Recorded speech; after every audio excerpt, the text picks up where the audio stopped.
And I'll just get on with the introduction. My name's Jess, and I'm one of the founders of the Vanlife app, along with Brianna Co, the ladies' van over there. And we have a pretty rich discussion and some lovely panelists to share today about relationships and love on the road, and how do you manage in such a tight space, or how do you even date if you're moving all the time. So these have been some of the biggest questions from the community. So before we roll into that, one of the things that we love to do is to make sure that everyone is feeling okay and available to be here mentally. So I'm going to launch a poll real quick, and we call this our check-in poll. And we do this every meeting, both these meetups and our team meetings. And really what we're looking for is green, everything's good, all things considered. Yellow could be better, but you kind of see the end in sight. Orange is not so great and you're not really sure how to resolve it. And red is you might need some urgent mental health. So while we aren't professionals, if you are checking in under yellow, we are available to DM, but we're not professionals, but we're always here to talk. So please feel free, if you are checking in orange or red, to kind of message us privately, and we can conversate. Excellent. Thank you for all participating. I think this is really important for everyone. I'm going to share the results now. So let's see, 87% are green and 13% yellow. So it's a good day for most people, let's say. No oranges, so that's always good. Of course, you know, it's okay not to be okay. So let's just move into these conversations with this type of reference in mind. And on that, I'm going to pass it over to Bree. Thanks, Jess. And I am super stoked to have this like all-star group of panelists today. I mean, I know all of you individually, but like I think together our experiences, your experiences are going to be super insightful to one of the big questions that we get, and that is how do you date on the road, or how do you maintain a relationship on the road in 45 square feet, or things like that. So everybody on our panel has a different experience. Essentially what we'll be doing is we'll let the panelists introduce themselves, talk about like anything they want, and then we'll go into a Q&A. And at the end of this, we're going to do a cool little networking event.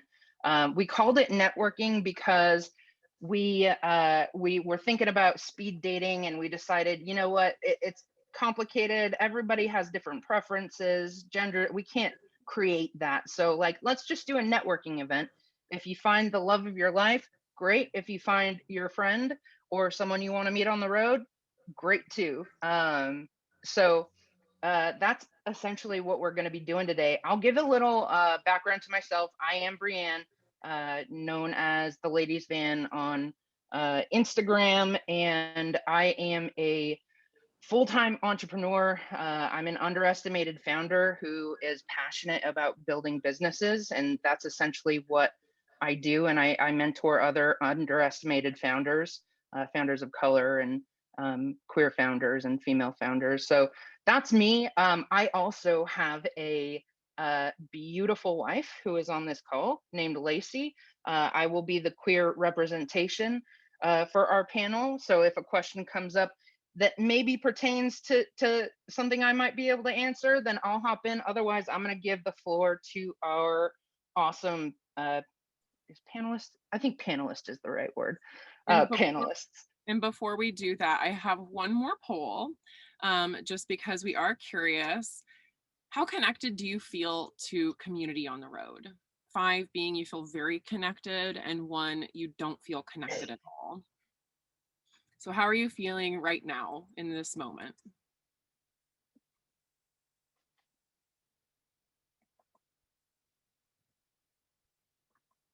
And I am going to give you a spoiler alert. We're going to take this poll again at the end to see if we can help at all. Okay, we'll do a couple more seconds and then I'm going to end the poll. Okay, here we go, and sharing the results. All right, And let's see, a majority of you are checking in at 2 and 3, which means that you're not super connected right now. So let's see if we can change some of that over the course of the next hour. And I am curious, just because we're talking about relationships, if any of you want to put in your relationship status to the chat bar, um, let's do that so we know where people are coming from. Maybe you can find the love of your life. Uh, but I think let's get started. I would love to start with Candice Love. She, if you follow her on Instagram, she's so insightful, so well spoken about like relationships and just like your spirituality and everything. So we're big fans of Candice. So Candice, please take the floor.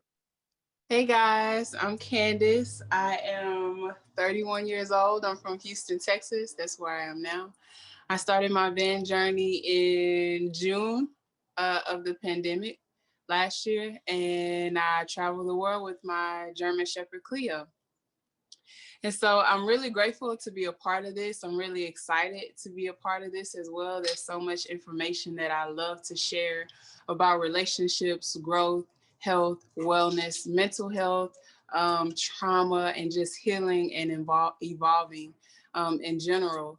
And so I also am a intuitive healing coach, which means that I hold one-on-one sessions to where people are able to just unveil what type of trauma or unhealed emotions, unhealed voids may be hindering them from thriving in life, and typically from being able to find and thrive in love and relationships. Because in relationship is typically where we have all of our unhealed emotions that comes up and resurfaces. And relationships can be beautiful, but typically that is exactly where you find out the areas within yourself that you need more work in. So that is my gist. I'm grateful to be here, and thank y'all for having me. Awesome. Thanks, Candice. And then next up, somebody who found a love at the end of the road. Beers. Hey, I don't know if it was the end of the road, but yeah, it was an end of the road. Yeah, a little bit about me. I was on the road for 4.5 years. Recently broke down, went to sell my rig super cheap just to dump it. I was frustrated and was just going to dump it and figure out what's next. And the woman who bought it from me, we're now living together and leasing a house together. We're partnered up, and it was just unexpected and beautiful and wowing. But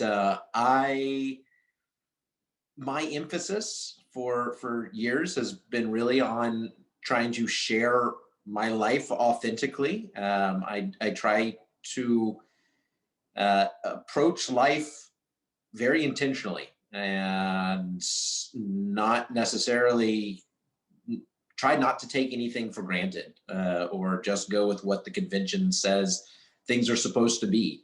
And my partner is very much in that same vein, which has been absolutely beautiful. I My approach to relationships has been I'm ethically non-monogamous, more and more a relationship anarchist, which if you're not familiar with that term, it's worth Googling, but really is just about how the societally imposed hierarchies for a relationship are just that. They're just societally imposed stories. And that really me and those I'm in relationship with get to decide what the relationship is, in every sphere. And that's been really beautiful. It encourages um, a lot of communication, a lot of clarity, And yeah, that's, if anybody has questions on those topics, I would love to speak more about it. Awesome, Beers, and thank you for bringing that into this chat. I think that's something that very few people talk about, that a lot of people are curious about. So I'm glad you brought that in. Our next panelists are a couple who have been on the road for a while. You may know them as the Fights. We have Mars and Ash.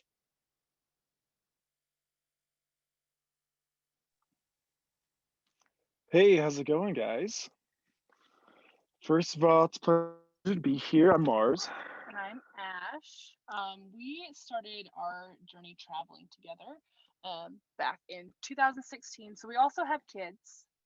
They are being babysat right now. So we feel very lucky in this moment. It's one of our very few getaway times to be together.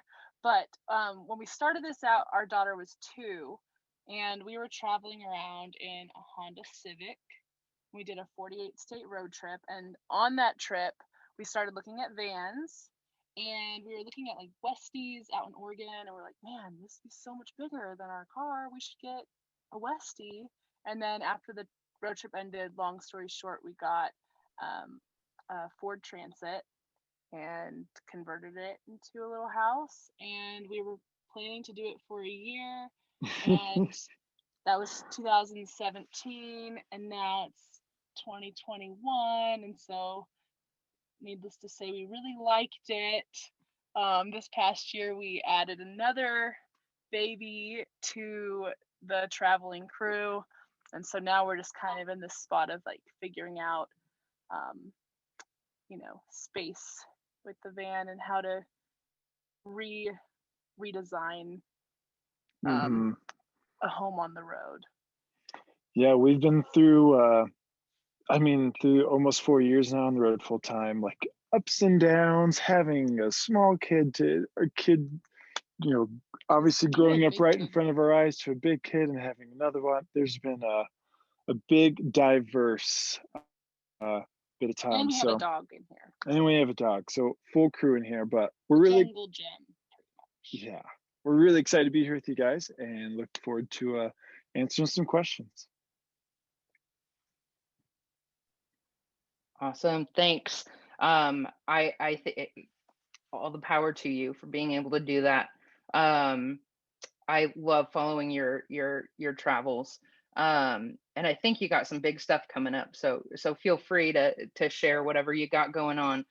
Sam is one of my favorite people to speak at any event. She's spoken at quite a few of ours, and Sam, I will let you introduce yourself. Hello, everybody. I'm Sam. Mars and Ash, like you guys, I have to give major props. I moved into my van with my cat, and people in my life thought I was crazy to bring a cat. They were like, there's not enough space for your stuff and an animal. I'm like, I swear, people do this in a much crazier scenario than this. So I'm just going to keep sending them to you guys. You guys are amazing, and all the energy to you. Yes, hi, I'm Sam, and I travel solo, single in my van. I'm the absolute definition of a solo female van lifer. And I was sort of a surprise pop-up guest to speak today. And to be honest with you, I thought, why? Because I am a serial single gal. But I date. So I'll give you that. I date on the road, and it is an experience. I have been Tinder dating through several states. I've been in my van for just over 3 years full time. And so there was no way I was going to give up like romanticizing and getting laid. So I did that on the road. And so that's been quite an experience. Meeting different types of people in different states has just been so fascinating. And so I'm here to help shed some light on some of that, some do's and don'ts of dating on the road. I have a couple cautionary tales as well, and a couple of really amazing fun stories. So hopefully I'll get to share some of those with you tonight. And if not, I will continue to share them with you because I'm now a podcast host. COVID stole like my whole life. Basically, it ruined like everything I was doing last year. I was Baja to Alaskaing, shooting a documentary, and I was in Baja when COVID broke out, and it was like my whole life just like imploded. So my jobs were gone, my travel plans were gone, and I have been living in my sister's driveway for like 7 months, you guys. And now I like help manage distance learning with a fourth grader. So my life is a total turnaround from being in my van in Baja a year ago. And navigating dating is even more challenging, if you can believe it. So yeah, hopefully I can share a little bit more with you guys. I'm here for all of that and more, and smiles and the real deal. And that's about it.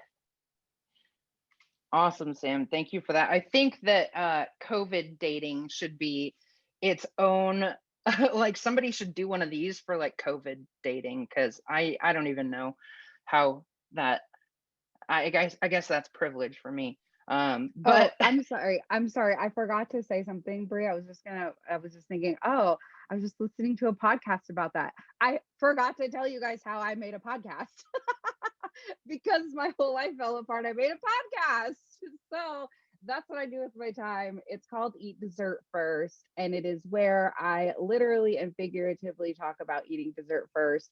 I have guests on, and we eat some kind of funky dessert that they suggest, and then we share incredible stories that are based on like really unbelievable experiences I have had, and mental health and growth and support and being on the road. And so, yeah, some of those Tinder stories will also be there. So eat dessert first.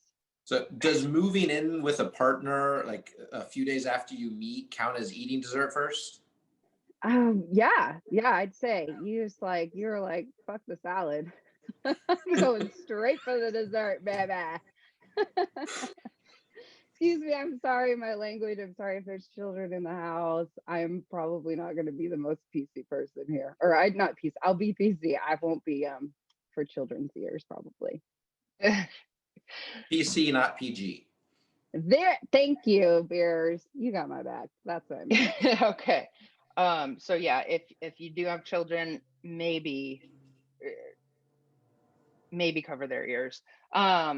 So I do have a question. I think going off of Sam, for the singles on this call, or for anybody dating on this call, how do you date when you're moving around? Okay, so you want me to jump on this? I mean, Yeah, sure. I do Tinder date. And so like I said, first of all, there are do's and don'ts. And so when I approach a city, first of all, when I'm traveling, I actually pay for a more premium experience or subscription. That makes it so that I can shoot my, like, I can throw my line into the next city that I'm going into and start fishing in that pond. Also, it gives me the people who already liked me.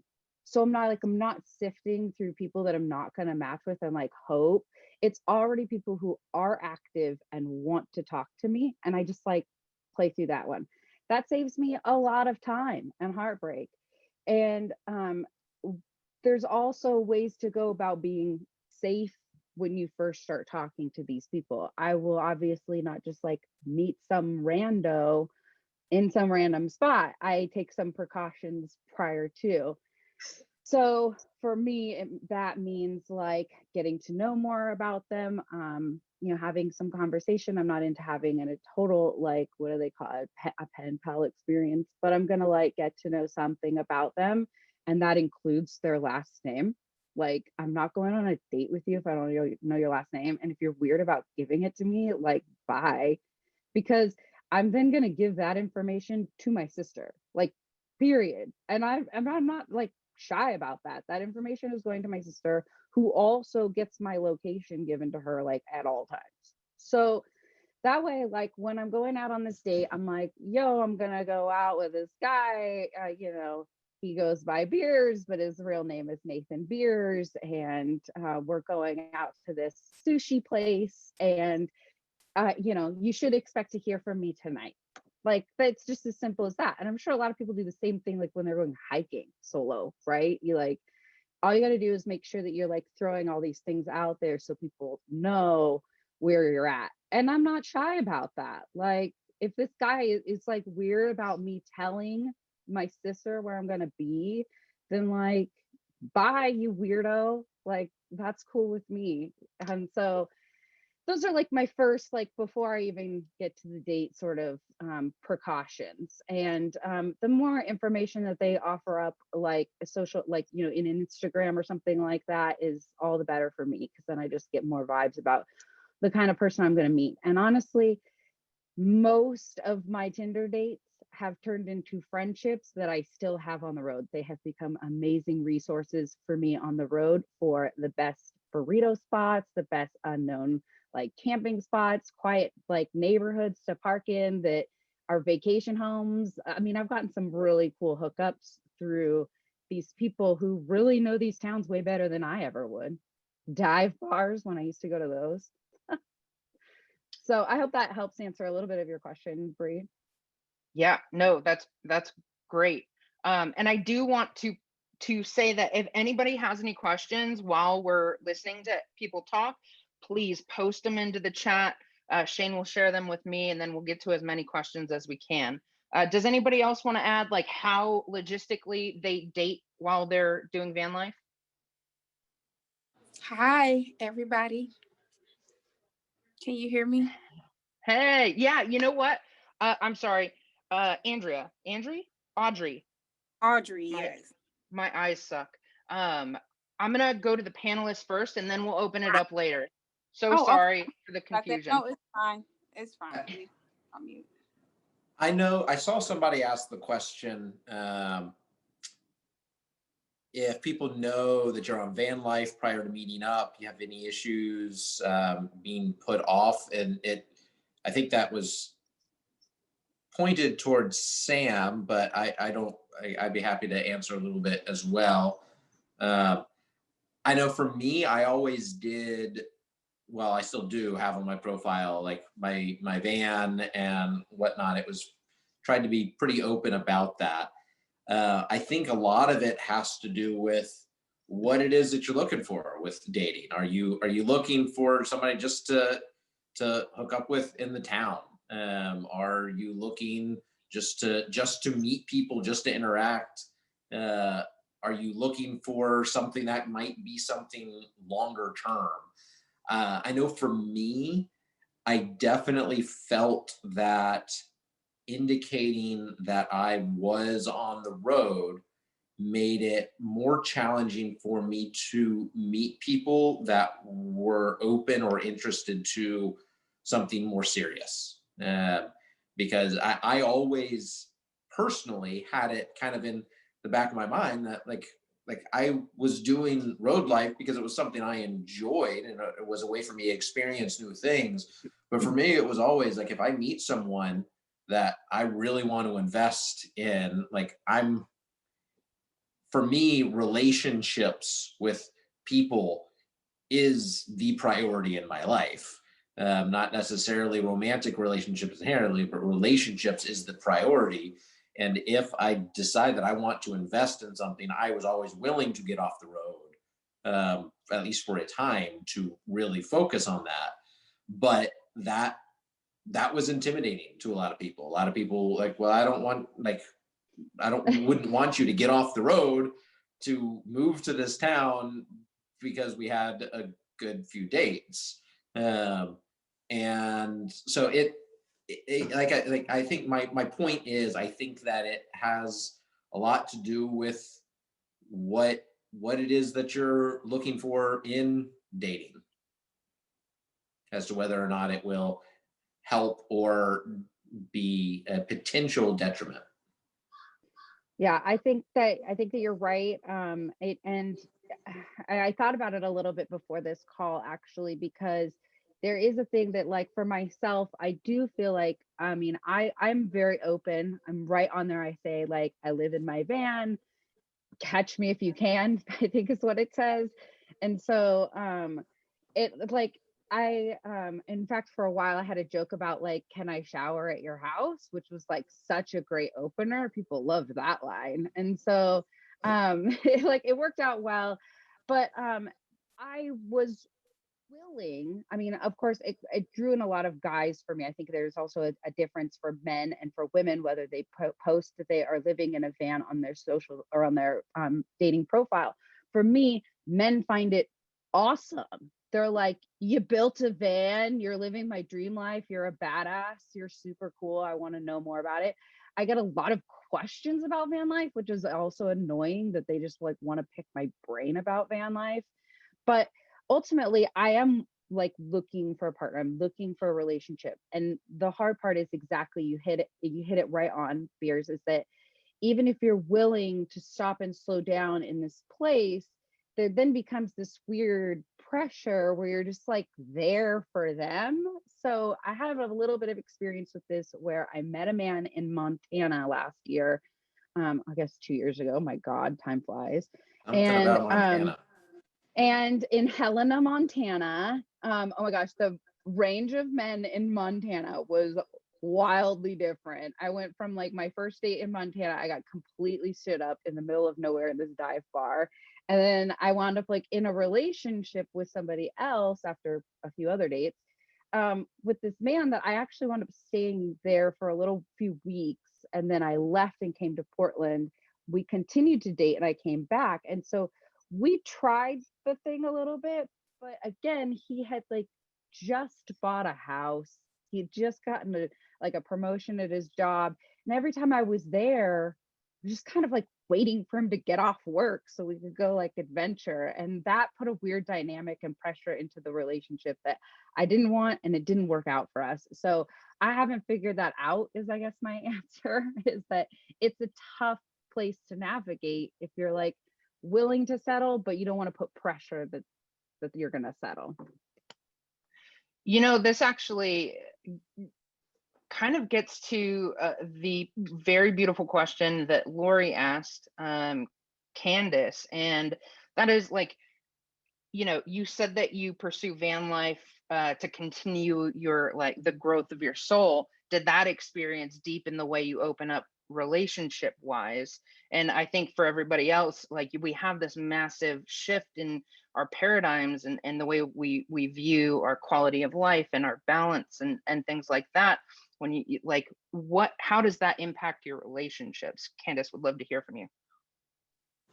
Yeah, so that is a beautiful question. Thank you, Lori.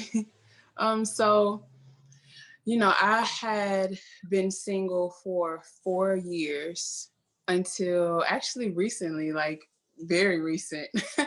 And so even in that sense, we don't even call it a relationship. It's more of a soul partnership.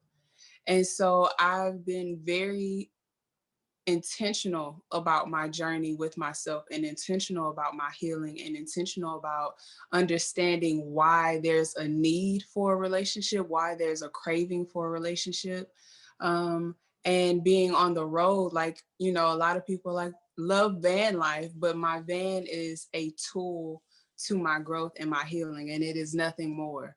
It just helps me get closer to the depths of myself. And so when I'm on the road and I feel the feelings of loneliness, I don't immediately reach out to the person that I would want to talk to the most. I actually dissect where that feeling is coming from. What void, what wound is that loneliness coming from? And typically it's just my soul reminding me that I need you to give that love to me.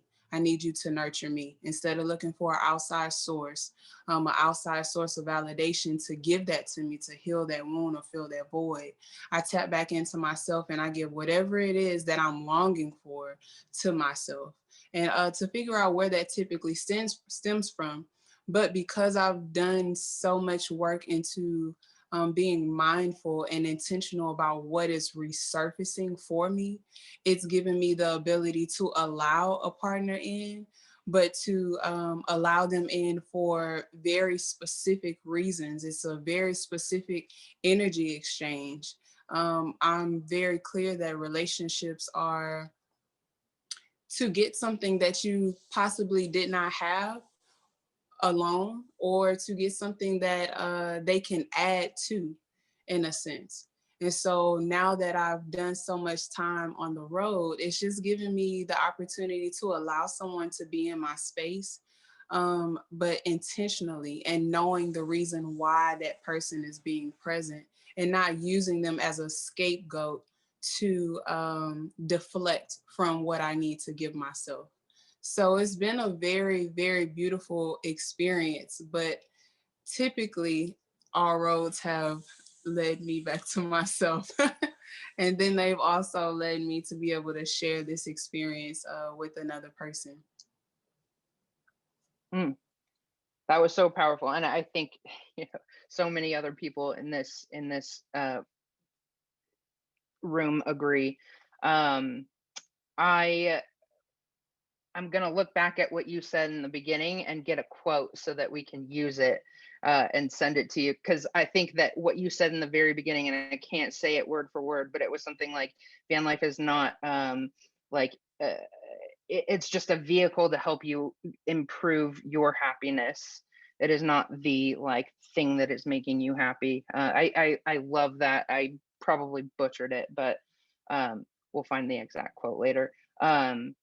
I know that, van life, when you have a very small space, and especially when you add the challenges of nomadicism and having not enough water and electricity and stuff like that, like it can impact a relationship. So fights. I was wondering if it's okay if I call you that, Mars and Ash. What has been your biggest struggle as a married couple on the road? How do you find private time, and do you get that regularly? Wow. Well, first of all, I would like to go back and say, Candice, those beautiful, beautiful words, so eloquently put. And that actually sparked in me just how with Ash and I, like we don't get necessarily that drive time to ourselves where we would typically be able to reflect internally. I'm pretty extroverted, but kind of right on the border. So I need some good time to reflect. Ashley, a little more extroverted than me, maybe. It But depends on the week. Sometimes he tells me I'm an introvert, and sometimes he's so I don't know. But to go to your question, one of the hardest challenges is getting time for ourselves. Yeah, just and ourselves. Just ourselves, like not like, hey, I'm gonna run, do yada yada, can you watch the kids, like, but actually to be to ourselves, to be able to internally reflect. I would say that is probably my biggest challenge, especially if we're not following the weather to where we can't just like go on a run or go outside to the up to the deck, or like, right. And I've noticed that if we're not communicating really, really well, which I think before van life we communicated fine, but because you're living in a small space with someone, I think anyone that's in any relationship knows, like, it brings everything to the surface right away. And so if we're not getting that personal alone time, we're going to be very far from our best self, and it's going to come out in a way we don't want. And so being able to communicate, like, hey, I need some time before you start resenting the other person, and then, letting that person have it. Like, I will let him go on a walk or go do whatever he needs to do. He, will let me go do my thing. And so just being able to communicate that before you start feeling upset about not having your space. Yeah. But as far as dates, we do get dates. Yeah, we started. So we have some long-term goals of like how we want our relationship to look like in terms of being able to go on like a weekly date or like a monthly date. Right now we're at a monthly date pretty much, which on the road it's kind of it can be challenging orchestrating that, but we have to orchestrate babysitters for work. So we kind of just like, We use care.com. yeah, we use care.com. And we've used it for years, and we've never had a sitter fall through. We've met amazing people on the road to watch our kids.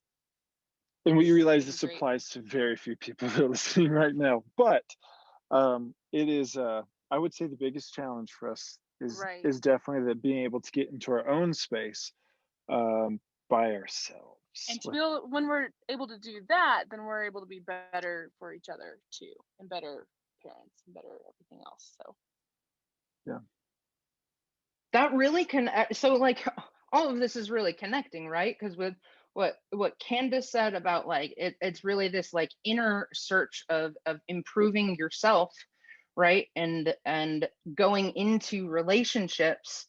That's, I mean, I think it's beautiful how this is connecting, because really van life helps you. Like there's so many unexpected things that come from the lifestyle, and most of the things that result from it are not what you expected. And I think that self-reflection and that space to like understand yourself is one of those places, which then goes into your relationship. So I love that we're getting into this. Beers, curious, how does non-monogamy work for you? And you're not on the road full time at the moment, but how does it work for your relationship? Is it good? Is it I think there was a question out here about it. Oh, I missed the specific question on it. Yeah, it's a lot of it has to do, a lot of how it has played out prior to now, prior to being off the road, living with a partner, was a lot of it was just clear communication with those in my life that chose to relate to sexually, of making sure that that there's conversations around sexually transmitted, what do they call them now? STIs. Making sure that there's a lot of communication around consent, around what's okay, what's not.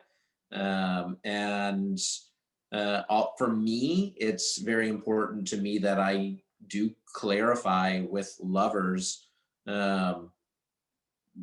the existence of my other lovers. I do like to communicate specifically around that. And it's, for me, it actually, I feel like it makes the relationships stronger. It allows us to, in some ways it takes some pressure off. It introduces new areas of conversation, of new needs around communication. But it also really helps.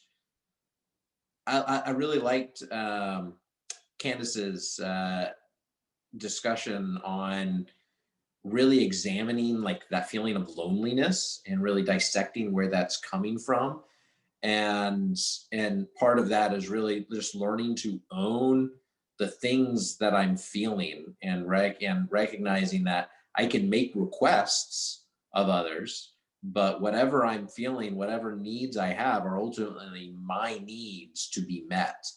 And uh, and with non-monogamy, it just enhances that it helps clarify that someone being in my life, me being in someone's life, is not an indicator that I am their everything, that they are my everything. Because when those expectations are there, in my experience, it really, it puts a lot of unnecessary pressure on things, and very unrealistic expectations, and really helps to muddy the waters between needs and wants.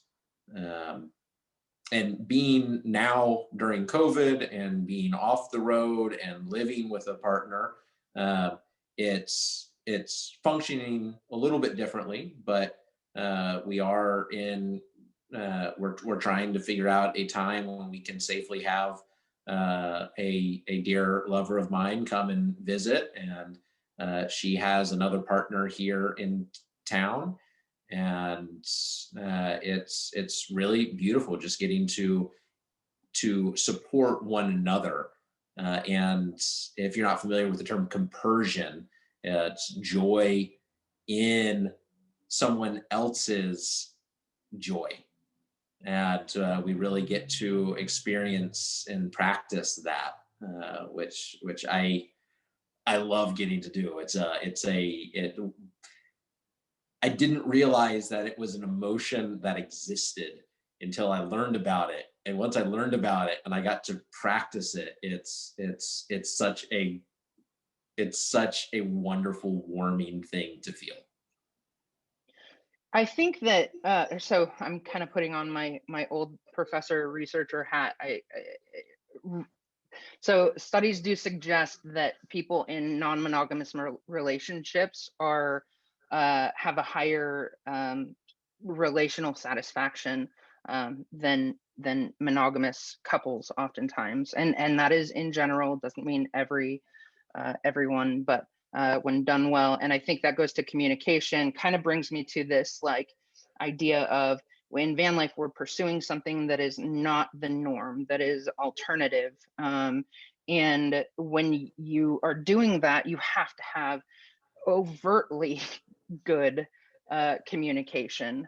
And I think, Sam, I would love to kind of jump into your what it was like for you to be dating and then think about trying something with someone, and like how does that pull you away from, did you feel like that pulled you away from what you wanted to do in life, or like what was that like? Yeah, of course, it was definitely felt like there was going to have to be some big compromises. Like I said, the only real relationship I felt compelled to like stop and slow down for. He had literally just bought a house and gotten a promotion or like changed jobs. He did like the opposite. He had been living this free life, like working at a brewery, and then got a job working for the state like a month or two before I got there. And so he like locked into the 9 to 5. And so there was obviously going to be big compromises on one or the other. And so I feel like it makes it more challenging for me because I'm looking for a unicorn. I'm looking for pretty specific type of person. And I mean, it would be wonderful if they were also nomadic. It'd be wonderful if they also had a van. The thing that I find most in the van world with my single male friends is that they're just like not interested in committing to anything. That's why they live in a van. So they don't want to like lock down and be like attached to a lady at all. And so it's kind of a unique situation. And so I like what Candice was talking about, that yeah, there has to be a ton of self-reflection and growth, because you have to be really patient in looking for the person. Of course, I love to get a nice like jolt of that like connection with somebody, physical or intimate, but I am willing to wait it out because what I'm looking for is more specific, and I'm unwilling to compromise at this point. Hmm. Cool. I cannot believe that we're already almost done with this. It's gone by way, way, way too fast. There's so much more I want to hear, and I'm sure everybody in the audience wants to hear. But we did promise that there would be a speed networking event. I think we're going to cut it down to be a little bit shorter. So instead of doing 3 sessions, we might do like 2 sessions. So I do want to intro everybody on your Zoom account. If you tap the little hamburger menu in the top right of your picture, you can change your name if you want. The Vanlife app is actually a place where you can meet people on the road, see where people are, if they're near you, what their relationship status is. We have a lot coming that we're pretty excited about. So put your, like I have mine, I have Bree, the ladies van, she, her. Like if you want, put it there so you can connect with the people that you meet afterwards. But we're gonna go ahead and put everybody in quick breakout groups, just to meet somebody. This is not like, oh, we're not trying to match make. If we do, then tell us about it, because that's freaking awesome. But like, we're not trying to match make, just meet people. Let's feel more connected to the people around us. Jess, do you want to take this over? Yeah, so I am creating breakout rooms. So you're going to see a little pop up to ask you to join it. We're going to have 3 minutes, and we have some restrictions with Zoom. So it'll be 2 or 3 people per room. So just say hello, introduce yourself, where you're coming from, and maybe make a new friend. So I'm going to create these rooms and open them. And then at the 3 minutes, you'll come back here, and then we'll do it 2 more times. So you'll be able to meet a couple other people today and make potentially a new friend. So here we go. The rooms are opened. So you should have a little pop up, and then you can just go hang out with someone new. Oh, that was super cool. Was that fun? That's I fun. really enjoyed Yes, it. I've never experienced that feature. That in was Zoom. super cool. Yeah, I The love woman that. that I just got linked up with, first of all, we have the same last name. I mean, it's Johnson, so it's not that crazy. But second, we're like 2 miles away from each other, you guys, and we're both building our vans. So, yeah, What? friends. Wow. Thanks, guys. Wow. We're gonna do it again. We're gonna do one more session so you get to meet somebody else. Are y'all ready? Should we do it Yes. again? How fun was that? Okay. And I don't want you guys to be alone, so I'm just creating enough breakout rooms so that it works. A few more clicks, bear with me. Okay, there we go. We'll see you all soon.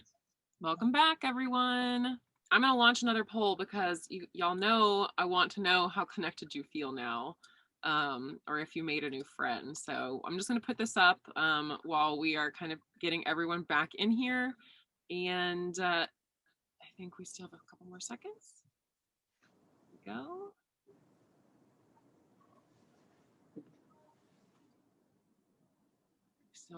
We have 13 seconds in the breakout room, so we might still have some people in there.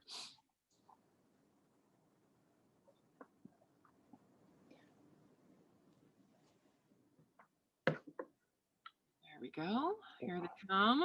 Now everybody's coming back. I'm seeing a lot of Okay, smiles. this is great. Right? Yes, I have a huge smile. Oh my God, that was amazing. I loved it. Yeah. I would love to see by a show of thumbs. Do we like it? Should we do it again? Like not today, but in the future. We love it. I would say if we could definitely do it again and have maybe 3 or 4 people with maybe 5 minutes. Awesome. That's great feedback. Thank you. We can Yeah. It was awesome, guys. It was awesome. And I think Longer. you could potentially propose a big question when we go into the small groups, just to like deepen the conversation quicker. Not to say that I didn't have amazing conversations with people. It would just be a different thing. You know what I mean? Yeah. Can it be a little longer? I love it. You guys are great at feedback. This is very The shotgun round. Yeah, I have to I say. would love it if the entire like Monday night meetup was like, if it was like 2 hours or like a longer drop-in type of thing. Might be fun. Yeah, I agree. I agree. I second that. Totally. Wow. Look how connected everybody feels. I have to say this is like one of my favorite groups. I love everybody in this group, and I'm looking forward to making new friends and getting to meet the 2 people that I met today. And I love to hear how they built their van, and I'm just loving this. Thank you very much. That's awesome, Lenny. Oh, awesome. Thank you all for doing this. I'm like it's we just like put the platform out there, but it's all you that make this what it is. So to our speakers, again, put your a round of applause or I guess silent thingies for the speakers. You guys were awesome. Or you all were awesome. I wish that we had more time. I think I have a learning from this. When we invite speakers in, it has to be longer because I wanted to hear more from every one of you. And we will do a recap of this by email. So if you're not on the list already, get on the list and we'll send you a recap of what happened. Thank you all so much for participating and being yourselves. And we're going to do a lot more stuff like this coming up. So really excited. Thank you all. And I just want Stay to safe, say, and everybody. I imagine the other panelists would probably agree that if there's any other questions or want to continue conversation that started here, we're tagged on the Vanlife app recent post. Feel free to reach out. I'm accepting questions and date offers in the DM. She has her own Right account on in. now, though. Just slide on in, y'all. Oh, it's so wonderful to see everyone. Again, thank you for participating and showing up for each other and yourself here. And we hope you all have a magical month, and we will see you in March. We have some things that we're going to shoot for, and it's going to be on minimalism, but maybe we have to just do another one of these in between. So stay tuned. We're always open to feedback and doing what the community wants. So thank you all for being here, and I hope you have a lovely day.